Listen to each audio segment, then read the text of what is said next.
transfusion saves lives of victims and at the same time improves the health of the donor. Given the importance of this commodity, the World Health Organization proclaims this day in 2004 to celebrate those that willingly donate this precious liquid to save lives. Yes, today is one of such days, and on Panorama today, we shall be looking at the significance of the day.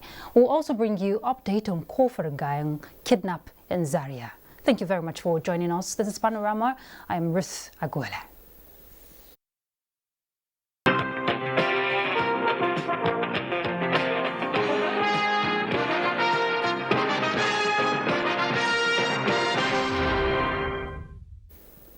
Today, the 14th of June, is when the global community celebrates the heroes who voluntarily donate blood to save lives. For Nigeria, the target is safe, adequate and quality blood for all those who may be in need of this important life-saving commodity. Salwa Khalil Ibrahim in this report highlights the significance of donating blood for human survival. Blood is a precious gift of life. While some have it in abundance, others are in dire need of it to survive. Pregnant women, anemic children, and accident victims, they all need blood. So you cannot exactly say you can separate medicine from the blood services.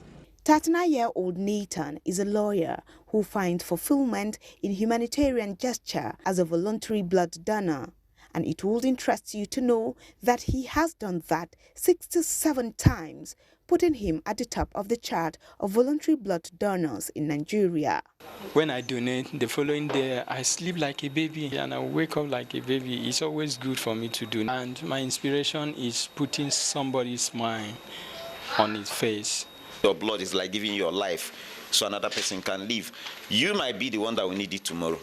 Although the need for blood is universal, there is, however, a global shortage of blood, especially in developing countries, including Nigeria, which makes it absolutely necessary for more citizens to come forward to donate blood. To sell blood is illegal and it's punishable. It's prepared and government is doing all that is possible to ensure that these things are put in place for Nigeria to have a continuous blood donation freely, so we can continue to have enough blood in the fridge or in the bank. And that's one of the reasons why we are advocating to Nigerians and the world over that it is good to donate blood to save life. Today, the world salutes the likes of Nathan on the occasion of International Blood Donor Day, as well as awaken the culture of voluntary blood donation so that the blood banks are never empty. The theme for the 2021 is Give Blood and Keep the World Beating. In Abuja, Salwa Khalil Ibrahim, NTA News. Indeed, blood, they say, is life, and people who donate blood are termed life givers. Hence, the World Blood Donor Day raises awareness on the need for regular unpaid blood donation and celebrates the donors for the determination to save lives. Ifeoma Ikoje takes a look at blood donation and its role in effective healthcare delivery. Safe blood and blood products, as well as safe transfusion, have remained critical aspects of care and public health as they save millions of lives and improve the health of many patients, especially those with chronic diseases. Blood plays a very critical role in healthcare management and especially for those who need it to stay alive. Different cases like that of road traffic accidents. It is obviously for these reasons and more that the World Health Organization marks an annual observance to raise awareness and call for action, the need to provide adequate resources and infrastructure to increase the collection of blood. There's a particular equipment that we require. It's called cold centrifuge or apheresis machine. With this equipment, we can fractionate 1 unit of blood for use by 4 different people. The 2021 World Blood Donor Day, with the slogan "Give Blood and Keep the World Pulsating," is encouraging the youth to sign up for this life-saving gesture. The only way you can appreciate the gifts of God in your life, the gift of good health, is to go out, donate freely. We have about 12 to 14 liters, of blood that runs in our system, and taking 450 ml out of it is like just taking like a spoon of water in a glass cup. So it does no harm at all to you. To clear doubts, medical experts assure that the benefit of blood donation is a two-way gain. Being a regular blood donor, you stand to benefit from regular health check. Each time you donate, give yourself a space of 3 months. The cells rejuvenate. In Uyo, Ifoma Ihoche, NTA News. All right, let's expand the discourse, and the slogan for this year focuses on give blood, to keep the world beating. And of course, we know this year is focusing on donors who are heroes, and we have one of such heroes in the studio, Mr. Nathan John. He's a regular blood donor. Thank you very much for joining us, Mr. John. Thank you very much. Thank you. All right, Mr. John, first of all, I want to say thank you for saving those lives. We hear 67 times you have donated blood. Yes. How does it feel, when you do that? For me, it's a lifestyle now. For 67 times, it's a lifestyle. And I want to say that inspiration comes out from when you give somebody something precious to you, and in return, he or she will not be able to pay you back. Yes. I think you have lived a life. And I was not just born to live and die. I have to support. That's why I came to NBTS, and I will donate for about 15, 16 years now. It has been so. 16 years? Yes. Wow. That's 2005. I started donating 2005. So it has been like that, and I donate 4 times in a year. I'm so happy to, I live a fulfilled life. When I receive a text from NBTS, National Blood Transfusion Service, saying that my blood has been transfused to somebody and the person is alive, I think that's one of the things that I'm so happy about.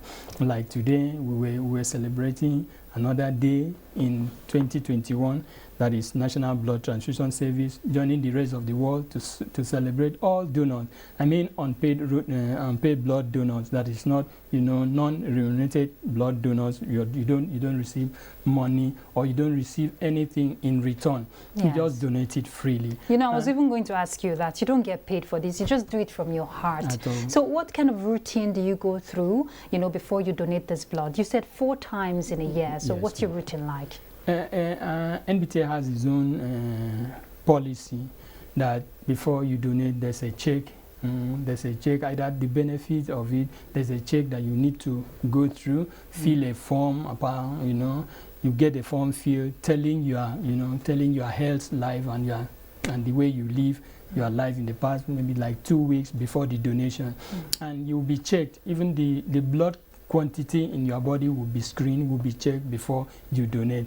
And it's a pint of it is about 450 ml. So I do that every 3 months. But the thing is that it has given me a kind of, relationship with the person that will receive the blood, because if anything happened to me, that means it will affect the person that is receiving the blood. Okay. So that's what I'm saying, is a lifestyle for me to keep myself knowing what I am doing, that the person that will receive in the next 3 months or in the next 1 year will be okay.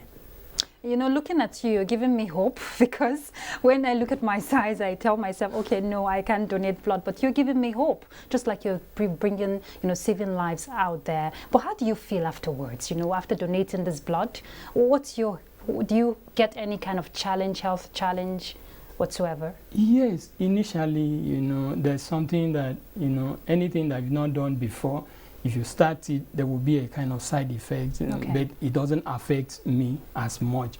Initially, I used to have a partial headache, but as time goes on, you got used to it. I became used to it, and it has helped me health-wise, because at the same time, to my feelings, I think of myself that if I do anything wrong to myself using all those objects that is not, acceptable in health system or to my health, the person that I'm about to save life will be a victim, or may not. NBTS will not even transfuse the blood to the person. I will be called to tell what is happening. So it has been a lifestyle to me. There's no side effect in donating blood. So what will you tell Nigerians to willingly donate blood?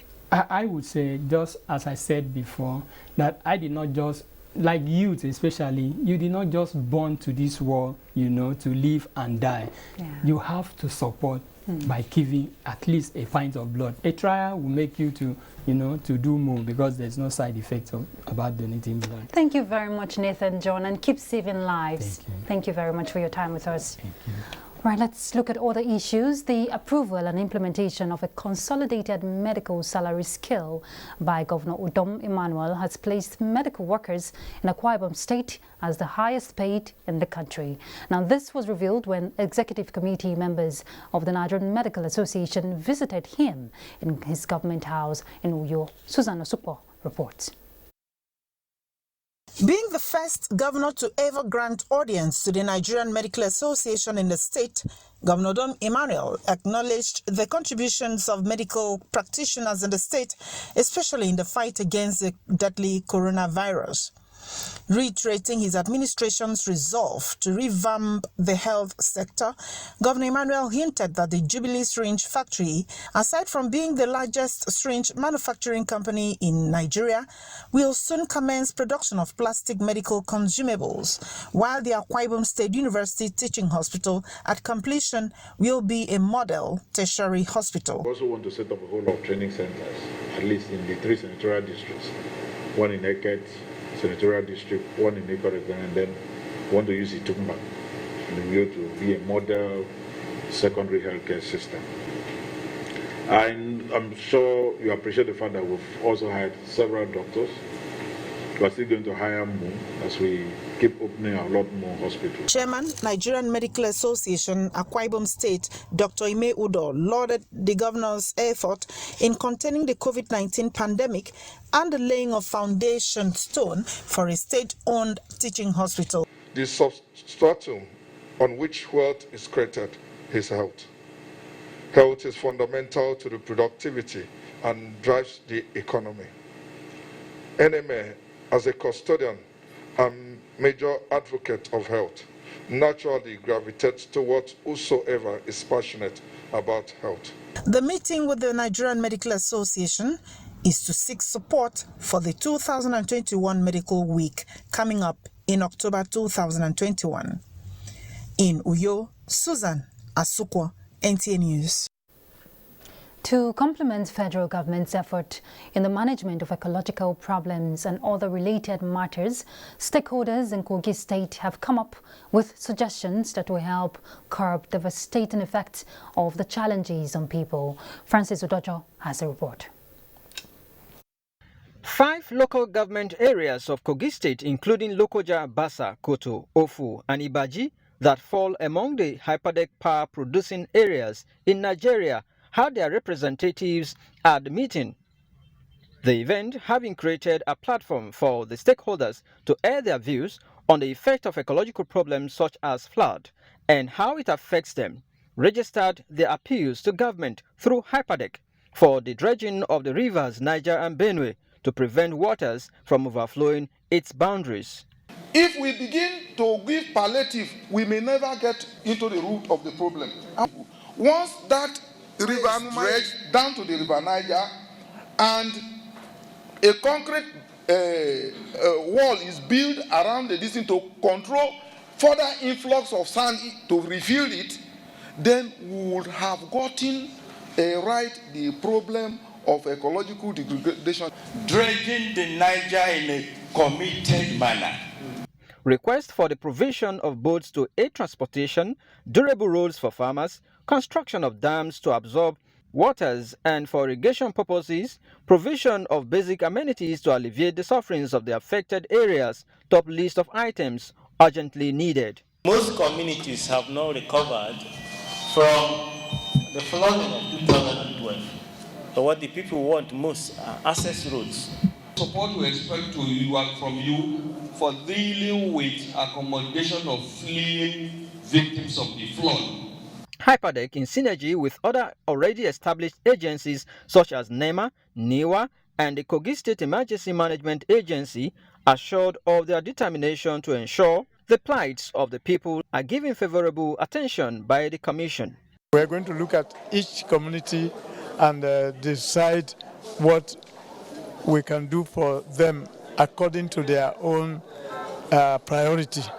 Governor Yahaya Bello was represented at the event by the Commissioner for Environment, Mr. Victor Omofaye. Not less than 250 ecological challenges sites have already been captured. And that is across the state.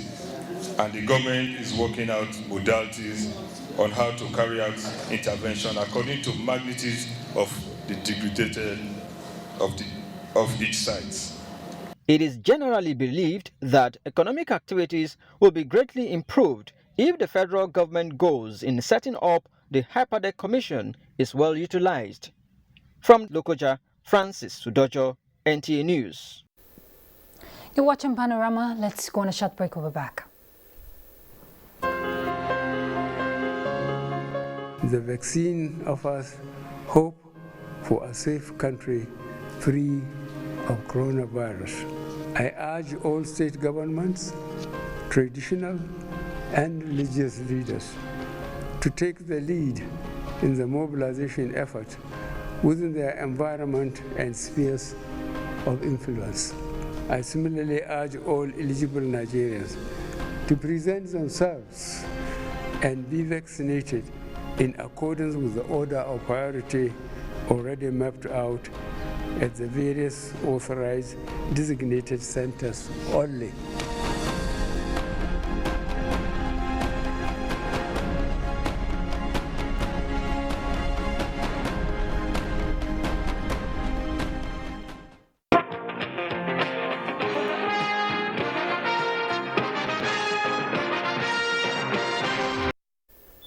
Thanks for staying tuned.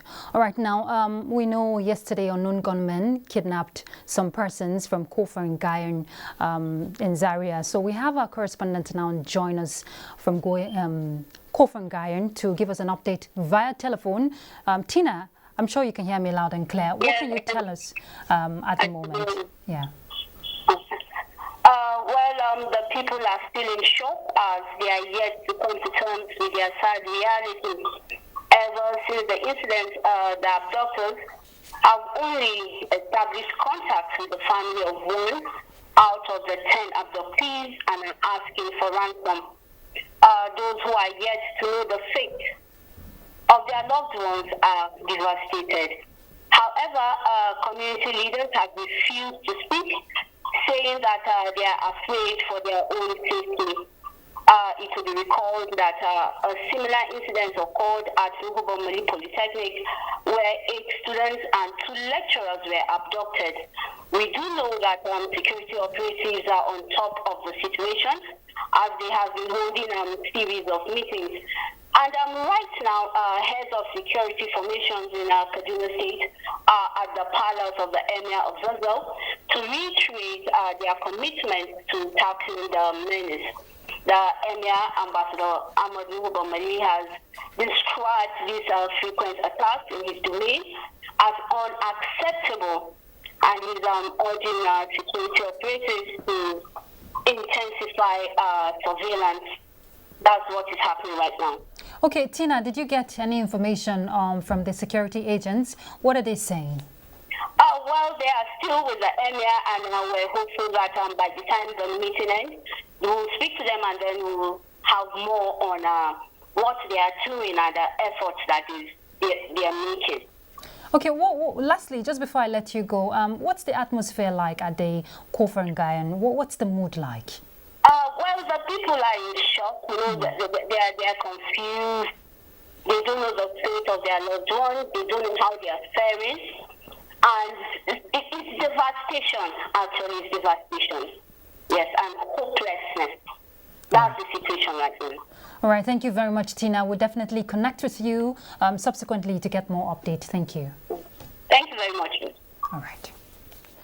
Okay, let's look at other issues. The National Drug Law Enforcement Agency has arrested an Uber driver with cocaine at the Murtala Mohammed International Airport in Lagos. A statement signed by the Director of Media and Publicity of the agency, Femi Babafemi, says the suspect was arrested with 150 grams of cocaine concealed inside 2 pieces of air freshener at the Sacho export shed of Murtala Mohammed International Airport, Lagos, on Tuesday, 8th June 2021, when he brought the consignment from his client for export to Malabo in Equatorial Guinea. In another related development, another male suspect was arrested on Friday, 11th June 2021 on Qatar Airlines from Gru in Brazil at the arrival hall of Murtala Mohammed International Airport in Lagos with 9 wraps of cocaine weighed 300 grams in his undergarments. Other suspects are 2 drugs peddlers with cocaine and 3.32 kg of cannabis sativa.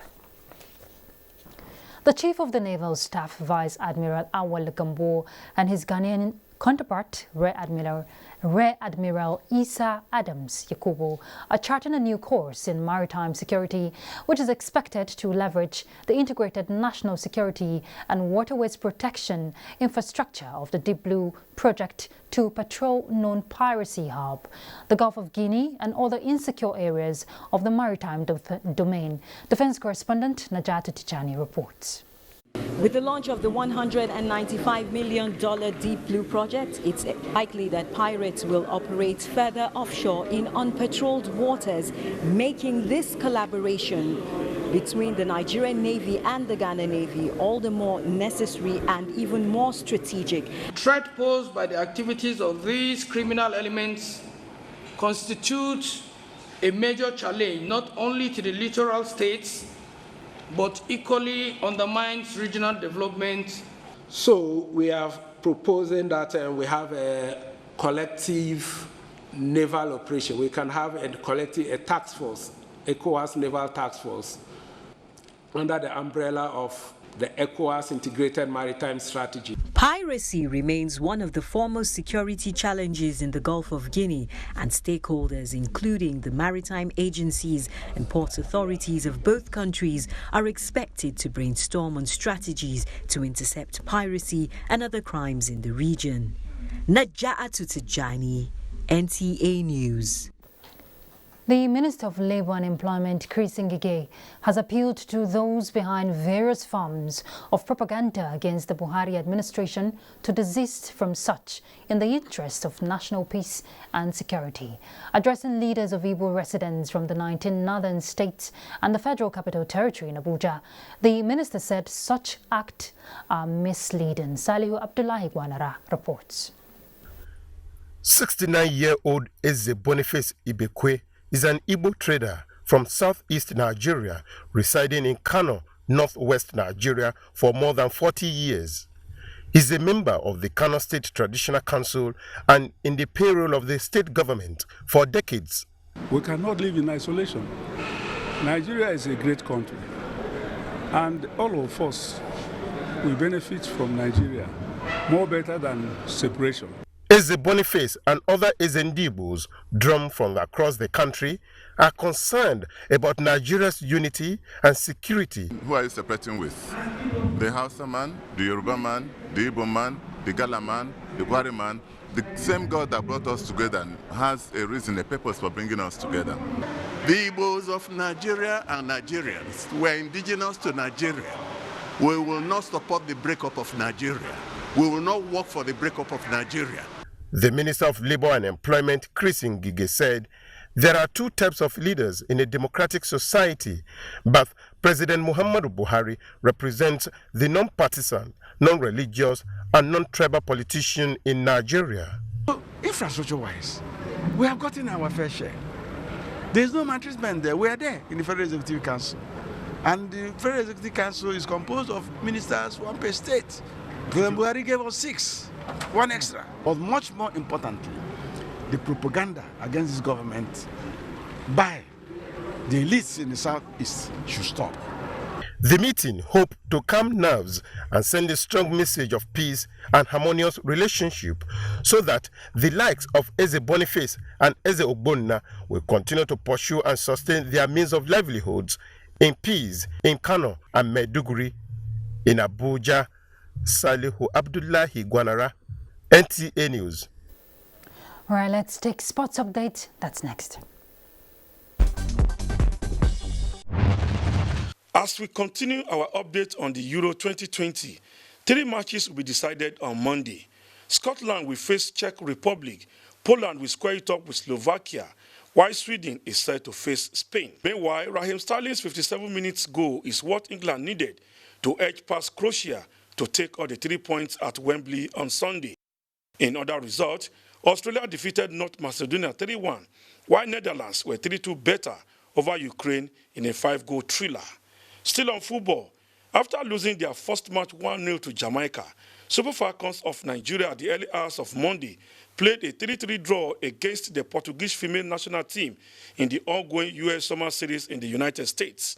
Super Falcons' next match will be against the U.S. female national team on Wednesday. Away from football, a one-day badminton clinic aimed at celebrating Nigeria's Democracy Day is in progress at the Indoor Hall of Gymnastics, Package B section of the Moshood Abiola National Stadium, Abuja. Today, we're not just doing Democracy Day, we're also giving a platform to beginners to enjoy the beauty of badminton as a game. As at the time of filing this report, the trio of Ademola Adeoye, Mahmoud Ibn Muhammad and Ufan Shaji are currently representing the Nigerian Television Authority and post for victory. Clement Olorutoba, NTA News. All right, that's Panorama. Thank you very much for your time. But remember, the fight against rape and rapists is not over. I'm Ruth Aguele. Bye.